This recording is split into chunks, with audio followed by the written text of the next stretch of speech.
Welcome to Redbeard Radio. I'm Brian Keith, and you and I both have a problem, which is that we sell stuff and people buy it. That's not the problem. The problem is people buy stuff and then they don't do the thing they're supposed to do. And then our referrals are weak. Our testimonials suck if they even exist. And all these people out there who gave us their good, hard-earned money to get a transformation end up with no transformation. They have one more undone course that is causing them stress. And we need to fix this because it's not very moral or ethical to be selling stuff that doesn't work. And if someone doesn't take your course, then it didn't work for them. So today we have a master of getting people to do stuff on the show to help us get people to do stuff that they've bought. Welcome to Redbeard Radio, Nathalie Lussier. Thank you so much for having me, Brian. I am so pumped about this topic because I feel like so many people, like you said, they purchase and then they get that buyer's remorse because they're like, oh, I logged in once and then I never completed, or maybe twice, and that's it. But we're going to share some strategies today, whether you're using Access Ally or another tool that you can start to use to get people the results that you promised them. And there's a million different reasons why they might not. Like this morning, I was doing my morning rowing exercise, and I often watch marketing trainings because that's me while I'm doing my rowing in the morning. And I had gotten this new course, and I was excited to go say, oh, yeah, I'm going to put on a new course to go watch. And I open it up, and what do you think? It's all text, and there's no audio version, there's no video version. And I think, what? I was excited for this thing I just bought a little while ago that I'd obviously not opened up yet. But then the time and the place I tried to take the course, it didn't work because I was doing it while doing something else, which that's so true for many of us. But there's another course I bought from Joshua Lysick, The Best Way to Write It. And when I opened that up, it has video, it has an audio that's the same as the video, and also has a written version. So no matter where you are or what you're doing, you have all three options open to you. But in today's call, folks, we're going to go way deeper across way more ways to get people than merely making your content available in different fashions. So, Nathalie, you built your platform, Access Ally, to help people host all their content, host their courses, and get people to consume them. From where you sit, having helped many, many thousands of businesses getting their courses online, what do you think is the most important thing we need to do to get people to actually complete our courses? I think the most important thing is to have a way to track people's progress and whether they're actually, like you said, logging in or consuming any of the content. And if they're not, having an automated way to follow up with them. So there are so many things you can do here. You can this is one of the strategies that I really, really recommend, is also to have people self-evaluate where they are when they first start your course or your program. And then along the way, you can check in on their progress and see, did they move from point A to point B? And if you have something that's more of a mastery type of thing, so for example, if you're teaching piano lessons, maybe they start off knowing zero about playing the piano, but then, maybe a couple of modules in, they can play a song, or they can, they know a couple of the notes and they've maybe created their own song or something like that. And so what we do is we like to start off having a simple quiz that asks them a couple of questions and kind of situates them in the content that you have so that you can recommend the best content for them to start with, so that right away it can reduce overwhelm, it can guide them in the right direction. And the cool thing with the way that Access Ally does it is it can also apply a tag that you can use to automate other follow-up specifically based on what they particularly need to learn or focus on inside of your course. So let's use an example here. And I'm thinking about something in my life, let's say jiu-jitsu. I started training jiu-jitsu just before the pandemic happened. So I've gone to some classes, but effectively I am the whitest belt of white belts. What you're talking about here is, don't show someone, here's 100 moves that you need to learn. But you're instead saying, we're going to take people through an assessment, and then we're going to say, here's the 3 moves you need to learn for where you're at right now. Is that right? Exactly. And then that way you can really help them focus, because a lot of times as content creators and course creators, we're like, I'm going to put everything in the kitchen sink in this course. It's going to be the best on the market. It's going to have everything everybody could ever want. But then when people log in, they're like, oh my God, there's just too much for me to take in. And maybe they do 1 or 2 things and then they kind of give up. So the more we can streamline and give them a path that is specific to where they're at, the better. So if you do have advanced moves, great. Have the people who are are coming in at a green belt or whatever other belt level start with those, and then they don't feel like, oh, this isn't for me and I should ask for a refund. So if I already have a course, how can I apply this concept? And let's, as I like to do, we're going to use a live example, folks. We have the Stress Less System for Carefree Content Creation that Nathalie helped me name, not that she knew it at the time. And I have in there 3 sections. I have a section that's defining what the nature of the problem is about why content creation sucks and what's the basic problem and what the overall solution is at a high level. And then section 2 is here is the very specific process to follow, including the template to use. And then section 3 is small dives into all the various tools that I recommend so you can actually see me do the things that I told you to do in the second section. That's a whole bunch of content. It's, I don't know, an hour or 2 long if you just watched all the videos. I'm not sure exactly how long it is there, but how can we take that whole body of work and boil it down into, here's just a couple things to look at? Well, based on what I know from what you just shared, it sounds like what would be helpful is maybe to have them watch the first and second sections and then have Mm-hmm. sort of an assessment quiz that asks them which of the different platforms should you be focusing on based on what you learned so far and based on your business and what you're good at and what you like to create in terms of content that's going to connect with your audience. And you could even ask questions that are directly from your content to kind of suss that out and figure it out for this person. And then you could tell them, okay, great, now go watch this mini training about this particular tool or this particular platform. And so I feel like that would also help them prioritize, because I think that's one of the issues for when it comes to content or even creating content is where do you start? So I feel like that would provide a lot of value for people too. And then you could say, okay, great. Once you've watched this and implemented it, maybe you say for 3 months or 6 months, come back, take the quiz again. We'll reprioritize what the next platform or next type of content you should be focusing on is. I don't know if you use this phrase right now, but what you just described strikes me as a responsive course Yes. that listens to what I'm doing. Because what you just said, I think, well, yeah, I'm working a lot on Twitter right now. So one of the tools I include in the Stress Less system is a Twitter specific tool called Hypeberry, which if you're using Twitter, then yeah, that tutorial really matters. But if you identify, if only I asked you, that Instagram is your jam, then of course the course I should have on there is about Planoly. One about Planoly, one about Meet Edgar. That's it. I shouldn't even mention, you should never even see the Hypeberry content. Why am I overwhelming you just to show that I'm smart or that I'm not listening to you? That's not the best look. Yeah, like we call it personalization, but absolutely it is, responsive to who the person is and kind of what they do in the platform. Absolutely. So, for someone who already has a course and they think that personalized content is a good idea, and so they go buy Access Ally to go make that happen, what does it look like once you get into the Access Ally platform? What's the first step on the rung of personalization? Because I know you can get crazy complicated and really in depth, but for the person who's just starting off, they have a static course, they're going to personalize it with Access Ally. What is that first step? Yes, so they would start off in what we call our offering wizard. So this is essentially where you set up your content. Mm-hmm. And what I would recommend is to use the option where you can have different modules. And these don't have to be modules, but that's just a terminology a lot of course creators use. But essentially what ends up happening is that all these different modules have different permissions. So you could lock or unlock or hide or display based on those results from the quiz, for example. So that would take care of all the permission-based side of things in that course wizard. You kind of just go through, add your content. It'll create pages in WordPress for you. And if you already have WordPress pages because you have a course maybe using a different plugin, you can just reuse those same pages. You don't have to start from scratch. So essentially what you'll end up with is a course that you can granularly control what people see and when they see it. So Access Ally does all the heavy lifting on that side of things, and you can just drop in your content, your videos, all of that stuff. And one of the things I haven't mentioned yet is along the progress tracking side of things, you can also create objectives. And so these objectives are on a page basis, but you could also have objectives for a whole course or a program. And what they are is essentially, goals that you have for people. Maybe it's watch this video halfway through. And if they complete that, then it will automatically get checked off, mark their progress. Maybe their goal is to go off and write a tweet, right? Or write a series of 10 tweets, whatever it is in your program and however you want them to do these, you can set these different objectives.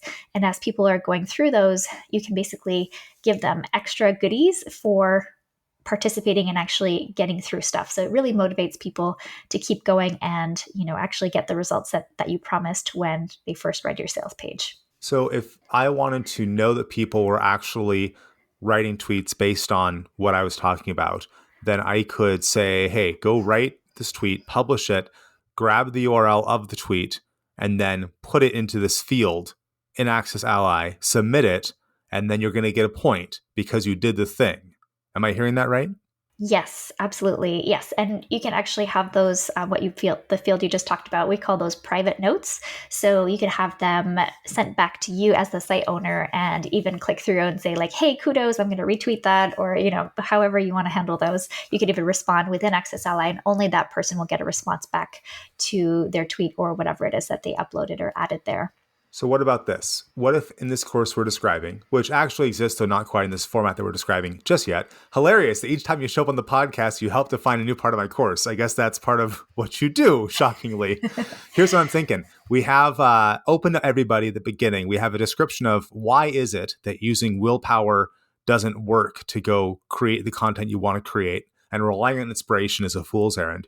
And then we have there's a better system, and then go through the high level details. But then the third part of the course is either what platform are you currently focused on, or helping you choose which platform if you're not currently focused on anything. And that's all you see. And it says, hey, you got to go through these, watch the first two halfway through, and you got to take the quiz or indicate I'm on one of these 4 platforms.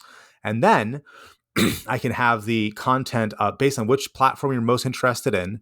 I can have the content, let's say it's just for Twitter, and I can go through, here's how to use this template for Twitter, and have all this Twitter specific training. And then I can say, if you go do what I've told you to do and do it 10 times, which involves giving me 10 tweet URLs, then now you've unlocked a bonus training on Twitter, which is me interviewing someone like Ed Lattimore, a Twitter genius.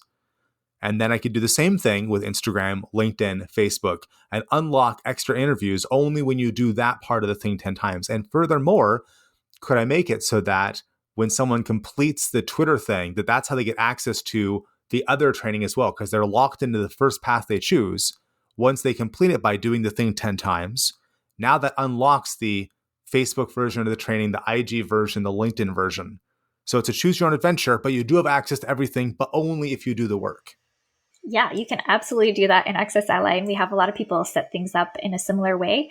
We have a great example of someone, she has a hormone training program for women, essentially. And so you start off and you kind of go through this assessment to figure out what hormone type issue or phase of your life are you currently facing. So if you're pregnant, different set of hormones. If you're in menopause, different set of hormones. And so you kind of go through the right path based on what, where you are in your life, and it, hides everything else. So you don't get overwhelmed by like, oh, should I be doing this type of exercise or this type of yoga or eating that kind of foods right now? And it's super clear for people, and it's worked really, really well for her. That's brilliant. And I'm thinking about how to apply this to my membership site, Redbeard Accelerator, which folks can learn more about at joinredbeard.com, where one of the things I've been wondering about is what are the real milestones? Stu McLaren loves to use the phrase milestones. And what you just made me think of is, milestones that really showing or hiding training content for any course based on the milestone that someone's at. In our earlier example, it is, have you chosen a primary social platform? Yes or no? If the answer is yes, okay, now you passed the milestone. And now it's which one are you at? And then we assess what level are you at with that particular one. But there's no sense in talking to you about how do you grow from 10,000 to 100,000 Twitter followers if you've not decided yet which social platform you're going to focus on. 100%. Yes.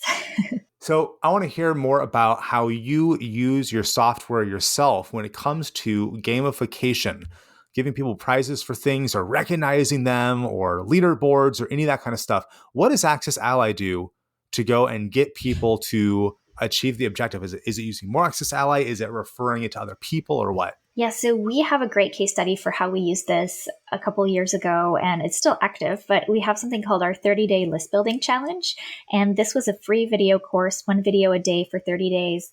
And one of the things that we used in Access Ally was that if somebody joined, there's social sharing links on there to share it with other people. And when they'd share it, they would get points. And so we were giving away prizes inside of our Facebook group at the time.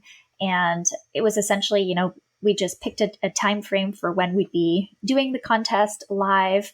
And then we kind of told people, hey, when you share, you'll actually get points. And so Access Ally is able to track some of those things and give people points when they do certain actions. And so that's another great way to kind of incentivize people to be part of your movement, essentially, right? And it really depends. Not all businesses will kind of lead themselves naturally to this kind of sharing, but there's other ways you could also give points. And definitely, you could have an affiliate program that's built in. And so if people refer, they could earn income. That's kind of a very traditional way of doing things, but you can also do a leaderboard. So we do have the leaderboard of sales or leads. So you can kind of show all of your affiliates. If you're doing an affiliate contest, maybe you have a specific start and end date and you want to do a big promotion or a big push, then you let people know the start date, and Access Ally will automatically update the site and show your affiliates how they're doing. So you can see, okay, like this affiliate sent an email and now they have, 10 leads or 100 leads, and then the next person down the list and so on. So there's a lot of different ways you can do this. Also for just points, if people are earning points, not related to affiliates, but just people who are in your membership or in your courses, you could do a leaderboard where people can see other people, and how they're doing. So I think as humans, we're motivated by, how well we're doing, and we're a little bit competitive, right? And so it kind of shows everyone, how they're doing and how they're doing in a course. And this is great if you have a cohort-based thing or something where people are going through things kind of on a similar timeline. So you don't feel like if somebody comes in, they're really behind if they're just new, but it also gives that like we're in this together feeling. And that is a very, very good way to go too. Now, Nathalie, we've talked about 10 things I want to deploy for my course and about another 10 things I want to deploy for my membership. And I could spend all week working on just these things and doing nothing else. I'm sure you hear this a lot. How do I focus on the one or two things that I ought to do next, either for my course or for my membership? How do I decide? That's a great question. I think it really comes down to reverse engineering what your goals are. So if you are, just starting out. So for example, if your course, it doesn't have a ton of people in it yet, then I would say making sure that the first people who are coming in have the best experience would be the highest priority. Mm-hmm. And then if you're like, okay, yes, I have people, but I want more people, like it's a little bit established, but I want to expand my reach and get more people in, then I would do more of the gamification and points and prizes for sharing, or more of the affiliate side of things. So you already have something established. And so that gives you a chance to have those existing people help you spread the word for you. So that would be kind of a different approach based on where you're at in your journey. And I think if you feel like people are coming into your content and then they just drop off the face of the earth, there's some other things that I haven't quite mentioned yet, but I'm going to mention now, is basically tracking when they last logged in and then following up with them in an automated email. So Access Ally tracks the last time they logged in, and you can basically check, okay, if it's been more than, say, 2 weeks since they logged in, then you can have an email sequence that kind of follows up with them and checks in on them. So that would be another thing I would say too, is if you have people coming into your courses or membership or content, but they don't seem to come back, then I would say that's a really important thing to do. And also, if you don't know because you're not tracking that, then that's something you could dig into next and just see like, hey, what happens when somebody purchases? Do they ever come back after a week or two? That is so much good stuff, and that deserves a podcast episode in and of itself. How to follow up with people to get them to take action and re-engage.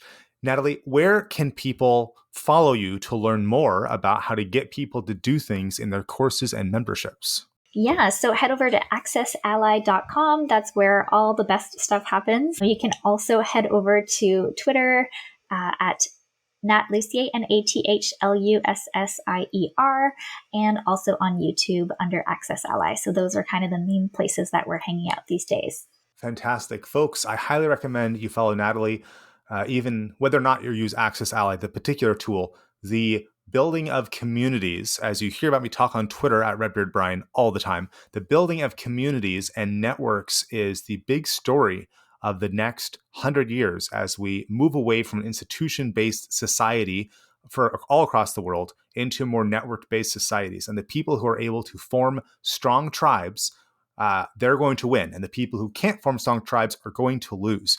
And understanding these concepts will enable you to build a stronger tribe, including the tribe of people who have taken your course and actually implemented it and received the benefit from it. That's part of how, really part of what you must do to establish yourself as a tribal leader of your own small tribe. So, Nathalie, thank you so much for being on Redbeard Radio and helping listeners go get better at building their own tribes. And we'll talk again soon, I am sure. Awesome. Thank you.